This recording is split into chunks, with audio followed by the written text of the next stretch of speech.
नहीं, मैं हूँ एमपी से। मैं हूँ एमपी से और आज मैं वेलफेयर में परफॉर्म करने वाली हूँ बंगाली डांस।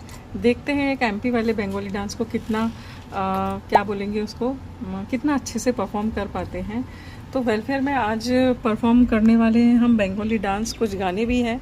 तो आज अपने साथ साथ दिखाएंगे कि हमारे यहाँ वेलफेयर में क्या क्या होता है, तो साथ साथ बने रहिएगा। तो मैंने फंक्शन के एक दिन पहले ही सारा कुछ सॉर्ट आउट करके रख लिया था कि जो भी मुझे ज्वेलरी पहनी है, जैसा मुझे हेयर स्टाइल चाहिए, उसके लिए मुझे किस किस चीज़ की ज़रूरत पड़ेगी और कैसी बिंदी, कैसी चूड़ियाँ, ये सब कुछ मैंने सबसे पहले अलग करके रख लिया था। क्योंकि हमारा कल्चर और उनका कल्चर बहुत अलग है। इस तरीके से वहाँ पर आलता लगाया जाता है, तो मैंने सेम उसी तरीके से आलता लगाया। रेगुलर में मैं पायल्स नहीं पहनती हूँ, लेकिन आज मैंने पायल भी डाली। थोड़ा अच्छा ही लगता है ना साड़ी के साथ। तो और जो चीज़ें मेरे पास नहीं थी वो मैंने, जो बंगाली फैमिली है या जिनके पास अवेलेबल होता है, कई बार हम लोग बंगाल जैसी जगहों में भी अपनी पोस्टिंग काटते हैं, तो वहाँ से कुछ चीज़ें वगैरह ख़रीद लेते हैं। तो जिसके पास जो था वो उन लोगों से ले लिया। ऐसे करके मैंने मेरा लुक कंप्लीट किया। तो देखिए पैर कितने सुंदर लग रहे हैं, कितना फ्लेक्स करने का मन कर रहा था मेरा। और जो धुनुची डांस होता है या जो बंगाली डांस जो जो दुर्गा पूजा के पंडाल के अंदर किया जाता है, उसका एक गेटअप अलग होता है। तो उसके लिए हेयर स्टाइल भी अलग चाहिए और उसके लिए बीच की जो पार्टीशन होता है ना बालों में, वो चाहिए, लेकिन वो मेरा था नहीं। इसलिए मैंने जब सुबह शैम्पू किया तभी थोड़ा थोड़ा पार्ट करके ना क्लिप्स, टिक टैक क्लिप्स लगा लिए थे, जिससे कि वो बीच वाला जो पार्टीशन है वो मेंटेन रहे। तो बस अब मैं ट्राई कर रही हूँ। अच्छा, रेडी होने के पहले अगर ट्रांजिशन वीडियो के लिए ट्राई नहीं किया, वो बने नहीं बने वो बात की बात है। ट्रांजिशन नहीं किया तो क्या किया, तो बस ट्राई वही कर रही हूँ मैं। और यहाँ पर जो चूड़ियाँ थी, जिनको शंका पोला कहते हैं, वो एक्चुअली बंगाली लोग और असमी लोग थोड़ा ज़्यादा ही पहनते हैं। तो वाइट और रेड का कॉम्बिनेशन होता है। वाइट तो मैंने एक बंगाली दीदी हैं उनसे ले लिया था, रेड मेरे पास नहीं था, तो ये जो लाख के कड़े थे मैंने उसको मैच कर लिया है।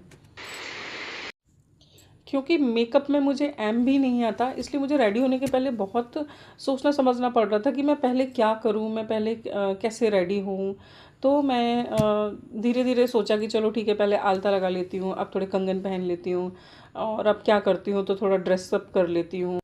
और ये जो साड़ी मैं आपको दिखा रही हूँ ना, ये भी एक्चुअली मेरी नहीं है। हमारे यहाँ एक्चुअली वाइट और लाइट कलर की साड़ी ज़रा कम ही पहनते हैं। तो ये भी मैंने किसी से ली है और बहुत खूबसूरत साड़ी है। इसका मैं आपको पूरा लुक दिखाऊंगी। मैं तो ऑब्सेस्ड हो गई इस साड़ी के लिए, और बहुत ही प्यारी साड़ी है। तो कुछ ऐसा आया मेरा लुक जो कि बहुत ही सुंदर था। बंगाली कल्चर मुझे बहुत पहले से पसंद है। कम से कम आज से 15 से 16 साल पहले मैं वहाँ पर कोलकाता में थी, तब मैंने वहाँ का ना ये साड़ी ड्रेप सीखा था। और वो बहुत इजी है, साड़ी ड्रेप बहुत जच भी रहा था मेरे ऊपर। मतलब क्या ही बताऊँ, मैंने चल के फिर के डांस करके हर तरीके से वीडियोस बना के देखे, ताकि स्टेज पे जब मैं परफॉर्म करूँ तो मेरी साड़ी कहीं से लूज़ तो नहीं है या क्या है। और इतने सारे वीडियोस बनाए, इतने सारे फ़ोटोज़ खींचे कि क्या ही बताऊं। क्योंकि अब ऐसा लुक दोबारा कब करूंगी पता नहीं, जब किसी फंक्शन या किसी पर्पज़ के लिए करते हैं ये तभी हो पाता है। और पिछले 2 बार से जब भी वेलफेयर हो रहा है तब भी बारिश हो रही है। हमारे यहाँ से जो वेलफेयर जहाँ होता है वो काफ़ी दूर नहीं है, मुश्किल से 5 से 7 मिनट का रास्ता है, लेकिन हमको कार से जाना पड़ा क्योंकि बारिश में हमारा सारा मेकअप धुल जाता। रेडी तो हो गए हैं, पता नहीं कैसे लग रहे हैं, और पहुँच गए हम वेलफेयर जहाँ पे होना है। पता नहीं कैसे परफॉर्मेंस होगा, डर लग रहा है। तो काम हो जाएगा। पहले मम्मी दिखाना बेटा कौन है।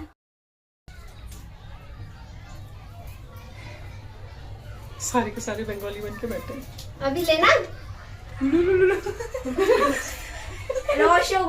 ऐसे मजाक उड़ा रहे हैं। मजाक नहीं उड़ा, तैयार होने के बाद ये बेसिन के सुना तो तैयार होने के बाद कह रहे मम्मा करो। उसको क्या बोलते हैं? पता नहीं क्या बोलते हैं, सुना है बस, पूजा वूजा करते समय करते हैं। और हमारे सिंगर्स तो चली गई। Sorry, it's DJ.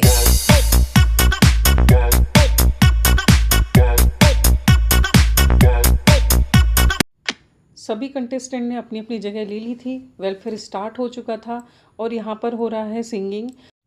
फिर सिंगिंग के बाद होगा डांसिंग, और एक शायद लेक्चर भी था, क्योंकि हम लोग अंदर रूम में थे तो हमें बाहर का कुछ ज़्यादा एक्सेस नहीं मिल रहा था। ये तो बच्चों ने जैसे तैसे करके थोड़ा बहुत रिकॉर्ड किया है। तारों के घरों में होती थी, बाद में सामुदायिक पूजा का रूप ले लिया। बंगालियों के लिए माँ दुर्गा सिर्फ शक्ति की देवी नहीं, बल्कि अपनी बेटी मानी जाती है जो मायके आती है। यह भावात्मक जुड़ाव पूजा को खास बनाता है। समय के साथ यह सिर्फ धार्मिक पर्व न रहकर संगीत, साहित्य और कला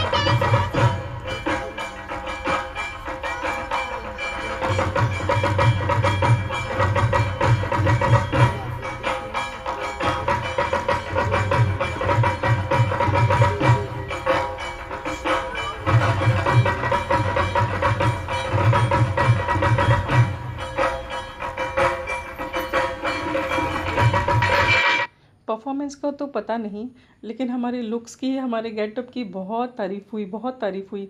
सब ने बहुत अप्रिसिएट किया। बाद में वही एक काम, फिर से फ़ोटोज़ खिंचवाना। इसके बाद में कुछ गिफ्ट्स वगैरह जो दिए जाते हैं बाय कमांडेंट मैडम, तो वो भी थे, लेकिन बच्चों ने वो सब कुछ रिकॉर्ड नहीं किया। और बस अगर किसी को कुछ नहीं आता तो एटलीस्ट चलना तो आता ही है, तो बस चल चल के हमने कुछ वीडियोस रिकॉर्ड किए। और ये बहुत ही फ़नी पार्ट रहता है, अगर आप मतलब इस तरीके से रेडी होते हो तो ये सब तो कैप्चर करना बनता ही है। तो कभी सिंगल चले, कभी डबल चले, कभी ग्रुप में चले, कभी सीढ़ियों से उतरे, कभी सीढ़ियों पे चढ़े। बस इसी तरीके से हम लोगों ने अपना वेलफेयर बहुत इन्जॉय किया, बहुत मज़ा आया। बहुत जल्दी एक और वेलफेयर होने वाला है। अपने अपने प्रेजेंट्स लेकर फिर हम लोग चले गए जहाँ पर रिफ़्रेशमेंट था, वहाँ पर रिफ़्रेशमेंट लिया और बस आ गए घर। तो ये था छोटा सा वेलफेयर का वीडियो, जितना कैप्चर हो सका मैंने उतना आपके साथ शेयर किया।